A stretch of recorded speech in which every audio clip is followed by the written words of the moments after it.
Hi, everybody. Nice to be learning with you again. I hope everyone's doing as well as can be expected under these very unusual, challenging circumstances. We're going to try to pick up pretty much where we left off in Mishna Beitzah in our Mishnah class, which is we have one parak left, and we're going to try to finish it up over the next couple weeks, and that is with the fifth parak. I don't know how many of you brought your Mishnah home. If you did, please open up to the fifth parak. If you don't have the one that we had in class, you can open up either online or if you have a Mishnah available. Fifth parak, parak Chamishi, chapter 5 of Masechet Beitzah. We're going to start with the first Mishnah. I guess I have to read. Mashilin peirot derech aruba b'yom tov aval lo b'shabbat. As we know, we've been talking a lot in Masechet Beitzah about the malachot, what's permitted and what's not allowed on Yom Tov. And a lot of times, as we do in our discussion of Malacha on Yom Tov, the contrast is to what's permitted and not permitted on Shabbat. And here we have an interesting case of taking fruit. If you have fruit that was drying on a roof, recall we've had this conversation before. They used to, nowadays, we came up actually in the last mission of the fourth parak. Those were in class the last day that we were together. That fruit, nowadays we want to have dried fruit. It's probably done in other ways, but in the old days you dried fruit by placing it up on the roof to dry it by the sun. And as Kahati explains in the explanation here, that if it was out there to dry, and then there was concern that it would rain, and you wanted to try and bring it in. So if you wanted to bring it in, if you have some way to bring it in, if there was some easy way to bring it in from the roof, some of the translations, like the Kahati translation, use the word trapdoor. In the Koran Gemara, they use the word skylight, and they even have a picture, which I'm going to try to show you here. They have a picture of some ancient version of a skylight. It looks like this is apparently an ancient Roman ruin of some sort of building that they found. You notice there's the building, you see the hole there at the top. The thing looks like a hole. Apparently they assume that was the skylight. So basically, if there is an easy opening at the top of the building or within the roof, so that you can shift the fruit across and get it down through there, so then that is permitted to do on Yom Tov. That is called mashilin. You can basically shift it or drop it, dump it down through there. That is permitted. But if you have to actually move it over to like a window or something, we'd have to pick it all up and transfer it. That's not allowed. That gets into the world of tircha yetera. That's a lot of extra.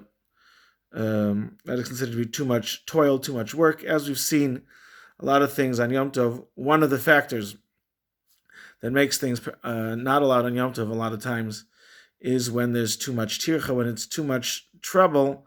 So there are things which might, in principle, be permitted on Yom Tov. The rabbis don't allow it because of tircha yetera, because it's too much trouble, it's too much toil, it's too much work. The rabbis didn't want people to be doing things that would involve too much work, that were too much trouble on Yom Tov. So that was a permit on Yom Tov. Avalo b'Shabbat, even this heter, this permit of transferring the fruit through this skylight, through this trapdoor, that is not allowed on Shabbat.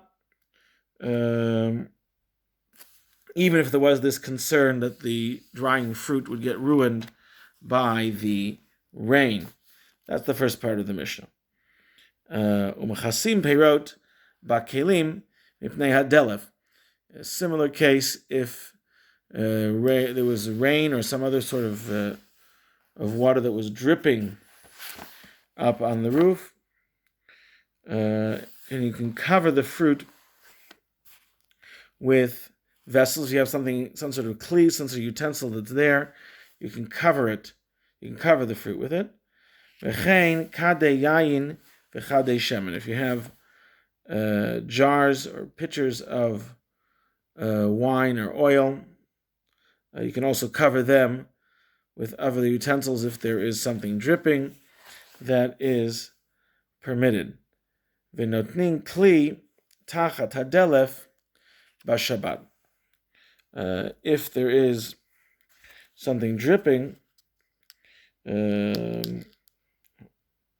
off of a roof. You want to protect, let's say, you want to protect something, so then you can, let's say it's dripping down onto a house or into a house. So then that you're allowed, even on Shabbat, that is permitted if you want to say protect your house or something in your house from getting ruined from dripping water. That's permitted even on Shabbat. That is not considered to be, first of all, that's just that is not considered to be a problem. Assuming that the water is, Kati points out, this is assuming that the water is clean water. But if the water is dirty water, if it's going to be that the water is going to be disgusting, so then there may be a problem because the kli, the utensil you're using to gather the water, that may become invalid. You're like taking the kli that's using to gather it, and you're making it into a disgusting kli. So that may be sort of a side problem with placing it there. But that's basically what we have in this first Mishnah. This Mishnah Aleph, is, I would call, relatively straightforward. The next Mishnah is a little more complicated because it deals with the concept of the Mishnah isn't terribly complicated, but there's a whole lot of detail in this Mishnah, some of which we're going to need to go into, whether it's background or application, in terms of how we get from this Mishnah. Some of the applications are, some of it are things that don't come up very much nowadays, and some of that is, in fact, things that are relevant nowadays. Some of them are things that have changed, in a sense, from what it says in the Mishnah to how it is applied nowadays. We'll see what we mean in a moment. And this Mishnah, I think, will be, we'll say, enough for today. We'll go through this one as well. So let's turn our attention to Mishnah Bet, the second Mishnah in the fifth parak. The Mishnah says, Kol shechayivim la mishum shvut, mishum reshut, mishum mitzvah b'shabbat, chayivim la mishum b'yom tov. In general, other than the exception which we'll mention at the end of the Mishnah, which we've learned about before, in general, other rules as they apply on Shabbat apply on Yom Tov, whether it's shvut, which are isurim d'Rabbanan, right? The word shvut comes from the word tishbot or shabbaton, right? Things that are basically isurim d'Rabbanan that the rabbis delineated that you're not allowed to do various activities. The Mishnah is going to list several of them that you're not allowed to do on Shabbat because of rabbinic decree. Those are going to apply, just as they apply on Shabbat, they're going to apply on Yom Tov. Mishum reshut, various things which were not absolute requirements in the first place, but that the rabbis said that these things which are quasi-mitzvah status in the first place that you're not allowed to do on Shabbat, and even things which during the week are a mitzvah to do, but you're still not supposed to do them on Shabbat. And all of these things are activities that the same status that they have of not being permitted on Shabbat are also not permitted on Yom Tov. And now the Mishnah is going to list each of the three categories. The following things which are prohibited on Shabbat, midrabanan, by rabbinic decree, also apply on Yom Tov. Lo olin ba'ila, you may not climb a tree. It's a problem that there's a concern that you might rip off a branch. Lo rochin al gabei behema, similar concern, riding an animal, you might tear something off in order to guide it. Lo shatin al pnei hamayim, not allowed to swim. Also, there was a concern that you might make some sort of, create some sort of swimming floating device. V'lo metapechim, v'lo mesapkim, v'lo merakdim. This is an interesting one.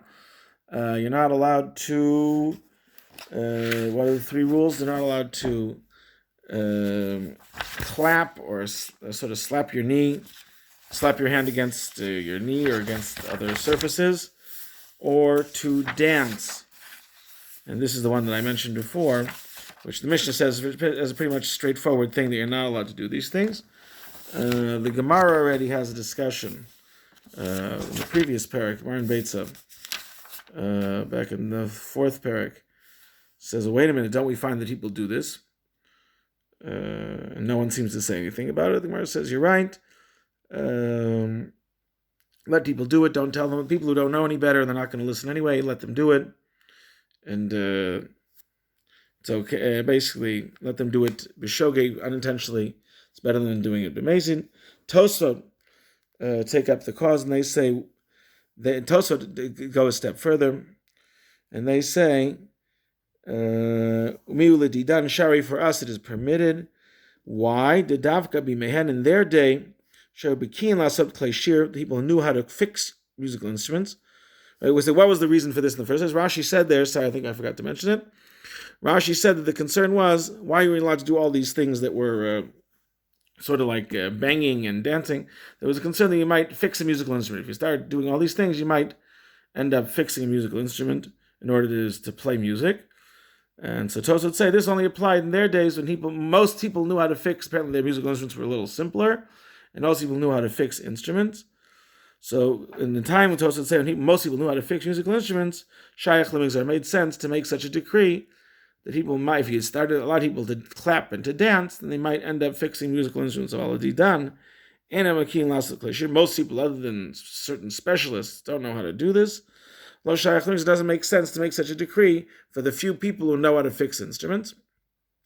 So it doesn't make sense to make such a decree. And indeed, if you look in the Shulchan Aruch, at least for Ashkenazim, Shulchan Aruch and Siman Shin Lamed, and the Mechaber brings the halacha for seemingly the main halacha for Sfardim, basically brings the Mishnah the way it was as the Mishnah was written. The Ramah first brings the Gemara and says that we do it nowadays because of better people shouldn't know. Don't stop people because they should not know, and do it unintentionally. And then he says, some say, and he quotes basically what Tosfos would say, that since most people don't know how to fix it, so it's okay. And he says this might be the basis for the fact that most people do it. So it could be for Ashkenazim mainstream view for many years, at least in some way. Some people say you can't do full stream dancing or what they call it, yeshiva shuffle, right? I don't remember I haven't been in yeshiva on a Friday night in a while. Used to be in Har Etzion, in the Gush, that they danced in a certain more moderate way. And that was considered, some people say that was okay, and not real, so to speak, real dancing when you pick up your feet. Who knows? That's what some people suggested. Anyway, that's, the Mishnah says it's not allowed. Those are the things that were said because of Shvut. Ve'elhem mishum reshut. Following things which were not an absolute requirement, but they're sort of quasi-mitzvah status. They are sort of mitzvah. They're mitzvah, but they're not an absolute requirement, we'll call them.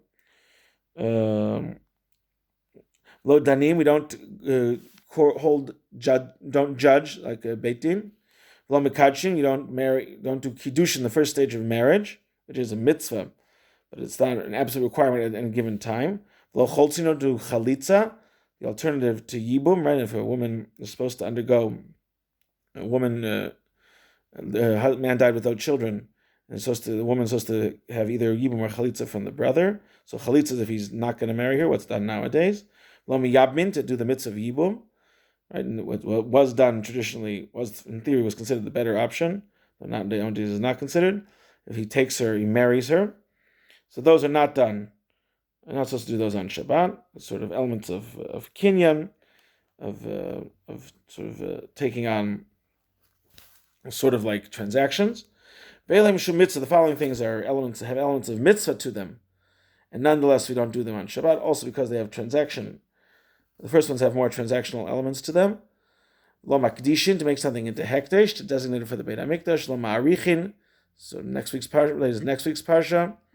It's called erchin. If you designate an object, which shouldn't do it nowadays, say this, the object says something, erko alai, is that against a person. So the value of this person, I want to designate to the Beit HaMikdash, and then next week's parsha delineates, if it's depending on whether it's a man or a woman and what age they are, it's a certain amount. You shouldn't do that. Inshallah machrimin, also based on next week's parsha, in Bechukotai that is, saying is cherem.